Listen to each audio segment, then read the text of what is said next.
why people hate seeing themselves in photos. Why do we hate that? Why do we hate taking pictures?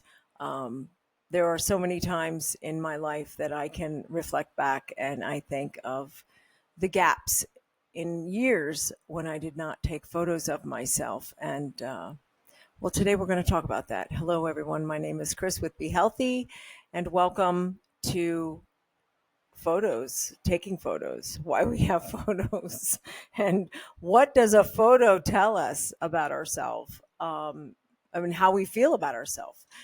So we all have photos of ourselves.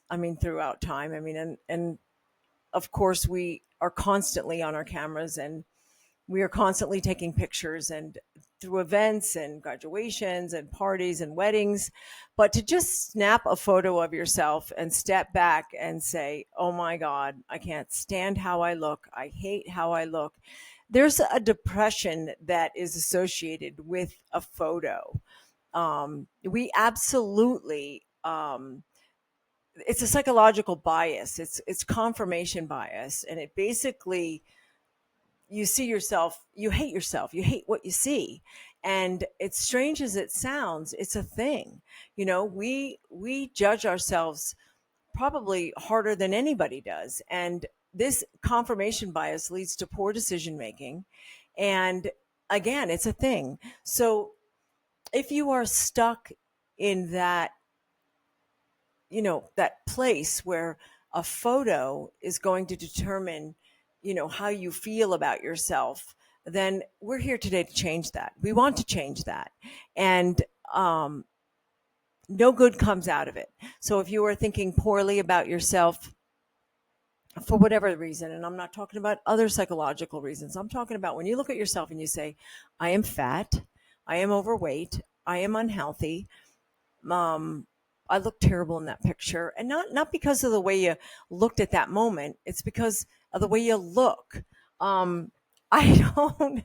There's a huge time. There's a time in my life for quite a few years that I have a bunch of photos that I didn't realize how how how unhappy I was about my weight and how I looked.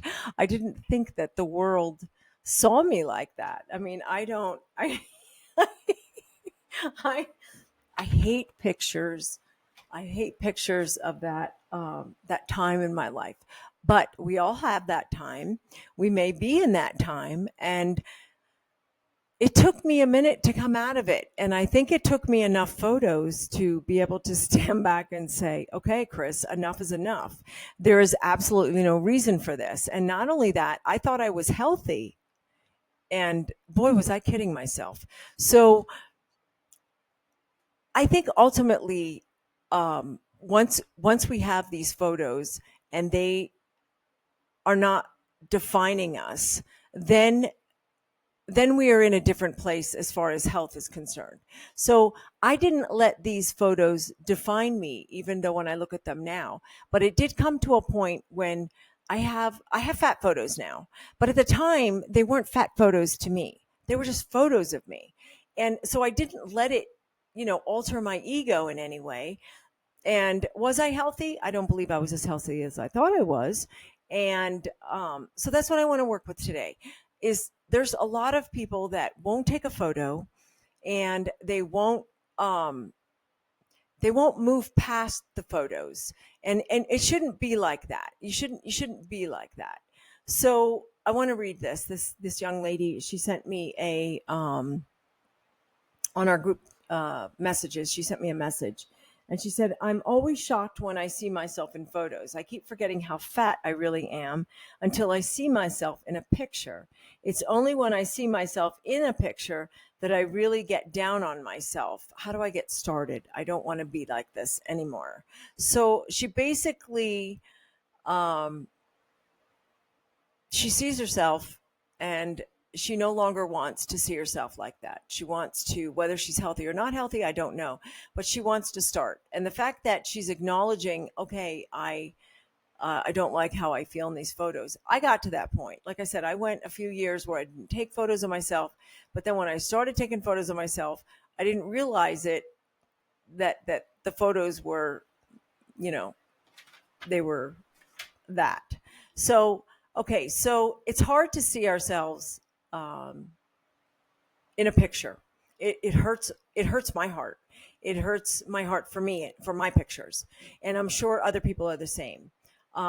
There's many things, and we can go through them real quick. But the media has such a great influence on us as far as what we are comparing ourselves with. We think about our appearance all the time, and the media makes you uh, think about yourself all the time, and that's because of, you know, the dollar. I mean, it's shopping, it's the look. They're selling a look, they're selling a lifestyle, they're selling a want and need, they're selling a size two. So whatever it is that's on the market is what we look at. So media really crushes us, that beauty culture thing, society expectations, and they even start that very young girls, and mothers are guilty of that, and men too. Don't get me wrong, guys are involved in this as well.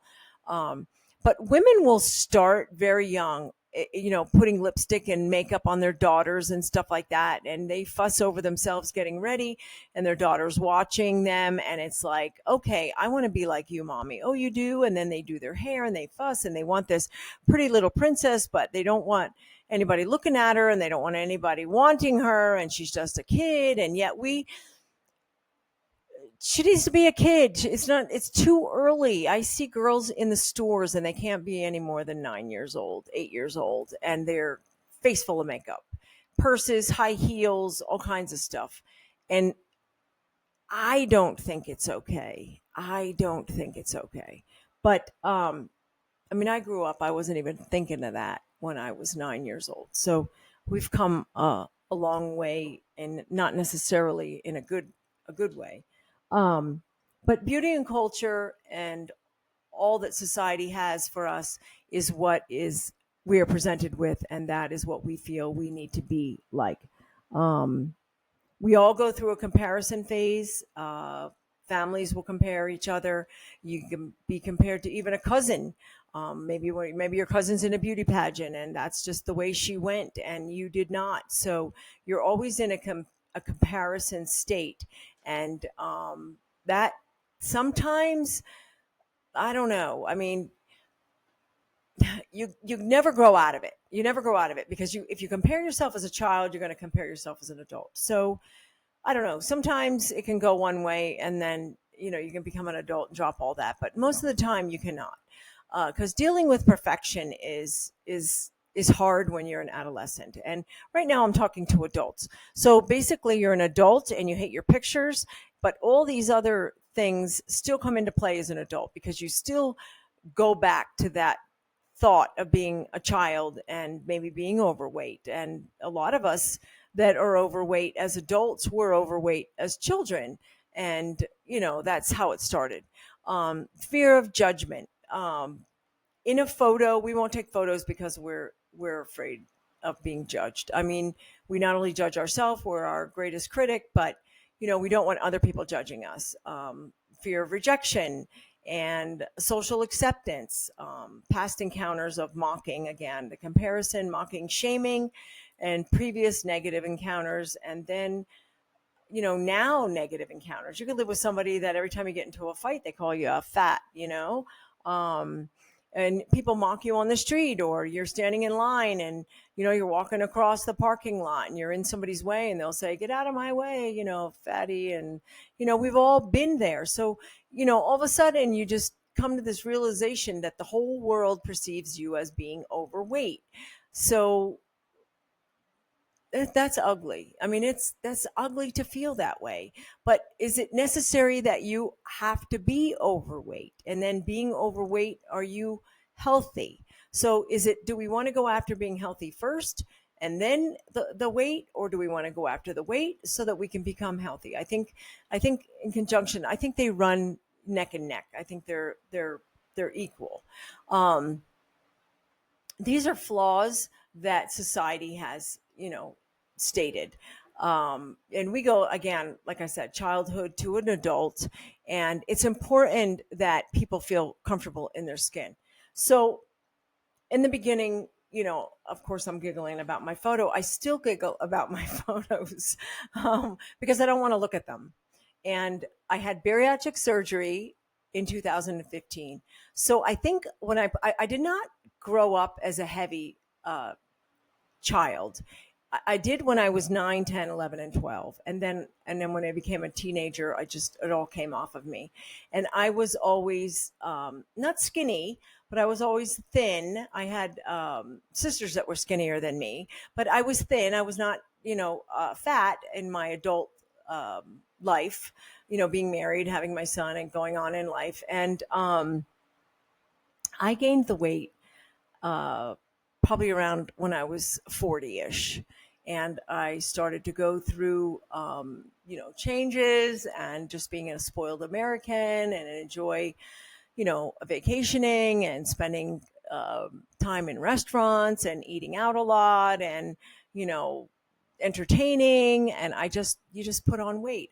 I just became a spoiled American. And that allowed me to just do whatever I want and not worry about my body. I mean, I just didn't care, and I gained quite a bit of weight from it. And but again, it happened on a over a period of time that, and on a level that I didn't notice the climb. So it was like baby steps gaining it, and then I would take pictures and pictures and pictures, and then I started stepping back from the pictures or stepping behind somebody or just doing my neck or a half a picture and then cropping them, or be in a distance or wear certain color clothes so that I can hide from it. And so I think we all do that. And I think I shamed myself into saying enough. I'm overweight. But when I would see myself, and I will say, when I would see myself, in the mirror or look down, and I wasn't next to anybody, I didn't think I looked, overweight. But again, was I healthy? I don't know. I didn't want to carry all this weight. I didn't want pre-diabetes, and I didn't want high blood pressure, and I didn't want to not to be able to I didn't want to be out of breath just tying my shoes. And while I was active, and felt like I was still healthy, I guess I wasn't. And so I always did dieting of some kind, and I yo-yo dieted, and I'd lose a few pounds, and I'd take a bunch of pictures when I lost a few pounds, but then I would gain a few pounds. And people can lose weight without bariatric surgery. I know as many people that have lost weight without bariatric surgery as I have with it. And I've known a few people that have had bariatric surgery that absolutely gained their weight back. And so I think it depends on the person. I would consider anybody to have I wouldn't want anybody to consider having bariatric surgery if they are overweight and they honestly just absolutely can't lose the weight, and they want to so badly, because it makes you a miserable human being. It really does. If you are not happy with your weight, and not because of society and media and all the body shaming and take all that stuff away and just look at yourself and say, I just don't want this. I don't want to be this. I don't want to be fat anymore. And I'm not afraid of that word. It's not, I'm not discriminating against anybody, because Lord knows I've lived there. So what I'm saying is it took me that point where I didn't want to be an older woman dieting constantly. And I was, you know, uh, how old was I? My first one was, I think I was 49, almost 50 when I had my first surgery. And I just didn't want to be 60 and 70 years old being overweight. Again, I'm Italian, so eating is a thing for me. You know, eating with family is a thing, and certain foods are a thing. So, but I didn't want to be an older woman struggling to keep weight off and then have health things come into that. I didn't want my health to play into that. So, in order to stay healthy, I had to do the surgery so that I can get a grip on my intake and lose the weight. And it basically just kicked me in the ass, is what the bariatric surgery did for me. When I had my first surgery in 2015, it was a sleeve. I mean, I'm sorry, a band. I apologize, because I had my sleeve in 2019. So my band slipped, and I liked the band at first, but I had to go and get a lot of fills, and it was a lot of maintenance, and food would get stuck. And I think mentally, maybe I wanted to lose the weight, and I did lose weight in with the band, but and I was happy with it, but it was a lot of work, and I didn't like it. But I was exercising, I was taking a lot of steps towards mental health with the wellness on getting the weight off, and trying to understand what all my crutches were, because comfort food is also a thing. And I just I just had to, I had to learn how to be thinner, and stop the American diet eating. And I was in a CrossFit class, and I pulled my band. So I went to the hospital, they pulled it out, and that was done. He told me I had to wait about a year, and then I had the sleeve. And that I absolutely love. That is my number one choice for anybody that is having it. I studied them all, between the bypass surgery and the sleeve, and there's a few others out there, but that was the one that I chose, and I have had no complications with it. I have loved it. I know that my food is, just that big, and I don't fight it, and it regulates me, and I like it. I do a lot of protein shakes, and that's my food, and everything else is secondary.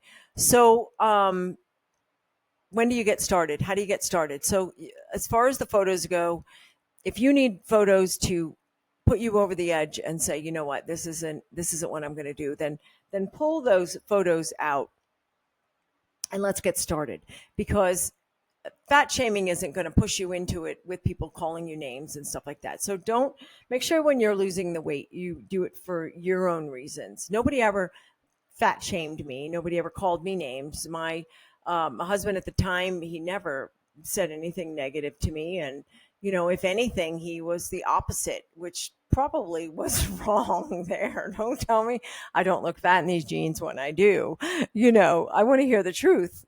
But either way, you got to pull a photo out. That's what we need to do. So at Be Healthy, it's all about the one Be Healthy life. So this is you. This is all you got. This is your transportation is what you're walking around with, and you need to take that and decide, how do I want to attack this? Which form do I want to attack it in? And how do I want to get started? And so a picture, we need pictures. You need pictures, and you need to share your pictures, because I think the fat shaming has to stop. And I still know a couple people that are on the larger size, and they are very happy. They are very secure in themselves, financially, mentally, physically. You can't look at them and say you're overweight, because they're like, in whose judgment? I'm healthy. I walk, and I exercise, and I do this and I do that, and they're very happy. And I've shopped with them where they can go into the plus size, and they can pull out an outfit and say, hey, doesn't this look great? And not negative. There's no negative talk with them. They don't talk. They don't slam themselves. And I think we get to the point where we make fun of ourselves. And people do that. They make fun of themselves, but it's not true. You don't want to make fun of yourself if you're overweight. It's not a joke. And then you get everybody laughing with you. And I think you're really confident in yourself if you don't have to make fun of yourself, because chumming up is, you're the joke. And about your fat, and you make fun of yourself, it makes you feel better. It really doesn't. So we want to stop that. So shaming yourself into going on this diet has to be personal, of course. And you have to look at this picture, and you have to say, okay, I'm done. Let's get started. So we don't want other people being the reason why we're doing this. That's the wrong reason. So when I saw myself and I made the decision that I'm going to have bariatric surgery, because that's a step, that's a mental step. And of course, it's not reversible. Maybe the lap band is. I could have just left the lap band out and continued, but again, I didn't want to do that. Um, if you identify that food is a crutch, it will definitely be able to help you know where your weaknesses are. So mine was dining out. Mine was entertaining and dining out and overeating, and I can have that and I can have that, and because I didn't see myself as being fat. So once you identify that, yes, I'm overweight, I don't like that. Let's do 25 pounds. Let's start with 25 pounds. I'm going to take that off me because I don't I'm not doing it for social media. I'm not doing it for anybody else. I'm not doing it because my husband says something. I'm not doing it because that guy called me fat. I'm doing it because I want to. So we're all about helping everybody and thrive. So I would suggest a photo. I would suggest take a couple photos, even if you have to do it in private.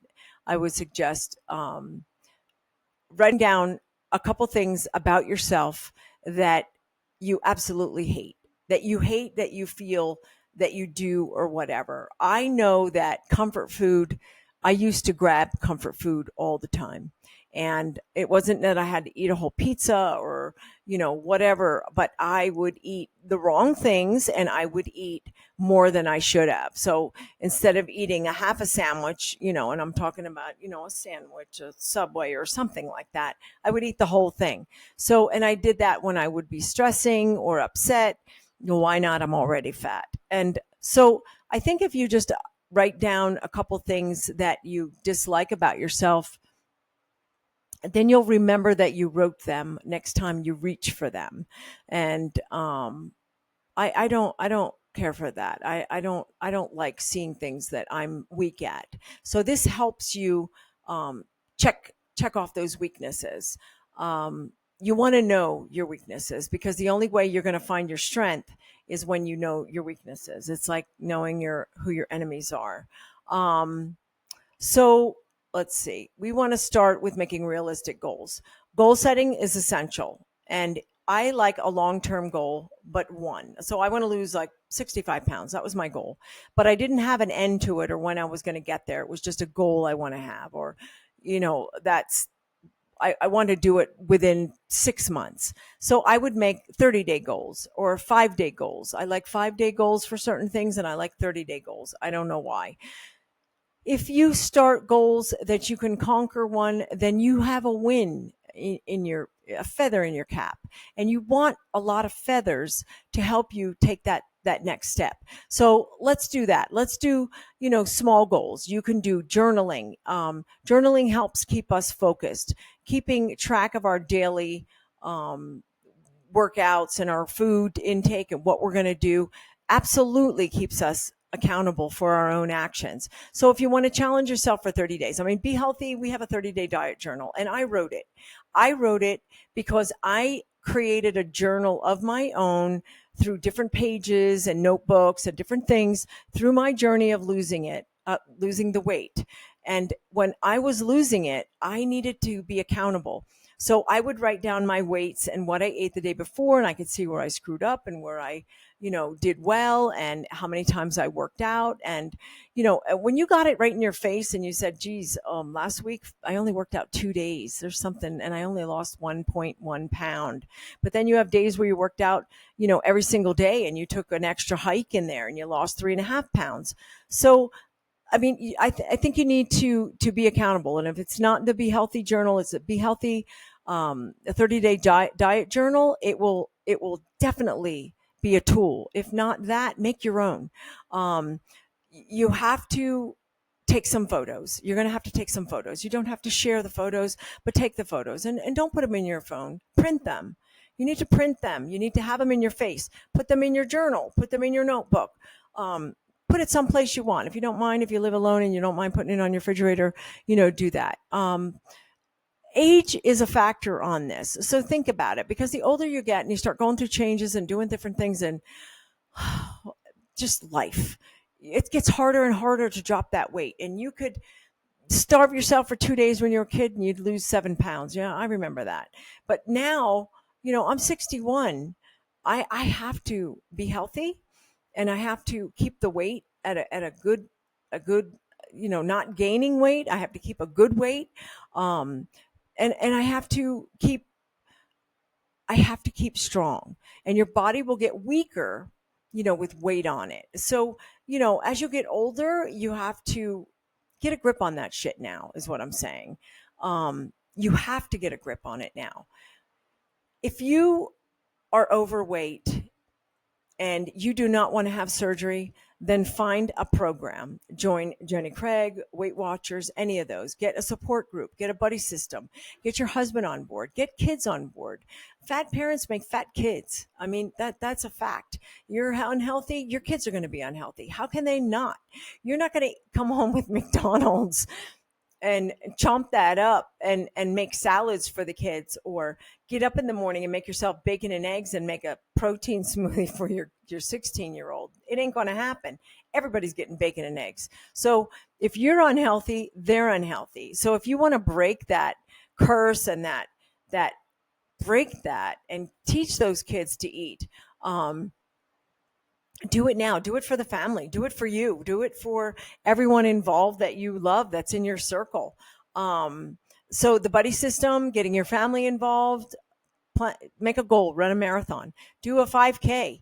I think that was one of the first things that I did, and I did it. I walk ran it, but I finished.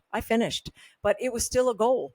It might be on your bucket list, walking a certain mountain, or being able to ride a bike again. There's a lot of people that don't ride a bike. I go down to the Santa Cruz River and I ride my bike, and I see people, that honestly look like this is the first time they're riding a bike, and it probably is. And sometimes I chuckle saying, was that me?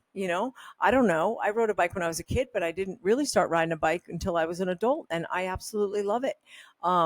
So whatever it is you do, just do, and do you. Find what it is. If you're going to entertain the idea of bariatric surgery, go see a doctor. They give free consultations. It's fantastic. If you get on these groups, if you get onto our Be Healthy Lifestyle, which is our Facebook group, we have a lot of bariatric guys and girls on there, and they share their stuff all the time, and they will share that picture, that before and after. And I'll tell you what, it is inspiring, especially if they date them, because I don't want a picture of you when you were 16 and now you're 35. It shouldn't have taken you, that many years to lose the weight. I want to see something in the last 6 months. And then I like to see your progress. I like to see meals. People think that seems petty sometimes, or it's the internet's inundated with everybody's food source and what they're doing. I don't think so. If somebody makes a salad, I want to see it, because I might like that. If somebody makes a protein shake, show me how to make what you're making. So maybe I would like it and I can switch it up. Variation is everything in dieting. So we want to grow with you. We want to help you with this. A fat picture will not be a fat picture is only good to you if you're going to use it. Don't run from it. So bring it, print it, look at it, and make your decision. What do you want to do? What do you want to do? Because we're here at Be Healthy. That's what we want. I'm here for that. I started this journey because along my journey, I have had so many people through my time, question me constantly. What did you do? How did you do it? Well, how was your surgery? How was this? How was that? And the more that I spoke about it, the more it energized me. And the more that I spoke about it and realized I was helping people, I would see somebody so many months later, oh, I'm going to have surgery, or I'm going to have this, or somebody that's going to have surgery comes and approaches me, and I can help them. And I love that. It's wonderful. It's wonderful to help people. So I want everybody to be healthy. That is it. I can't thank you enough for joining me. I want to thank everybody today for jumping on and, listening to the podcast and getting a laugh if they did. And if they can share this podcast with anybody, it might not be for them, but if there's somebody out there that may need that little oomph on our little podcast about how a photo can determine where you are in your mind as far as what you think of yourself. And if you want to change anything and you don't know how to start, let us know. We're here to help. And hopefully some of the ideas that I gave today can spring somebody into action and they can start being healthy and making their way towards a healthier life. So thank you all for joining me. We are One Be Healthy Life, and I will link below our Facebook group if you would like to jump on.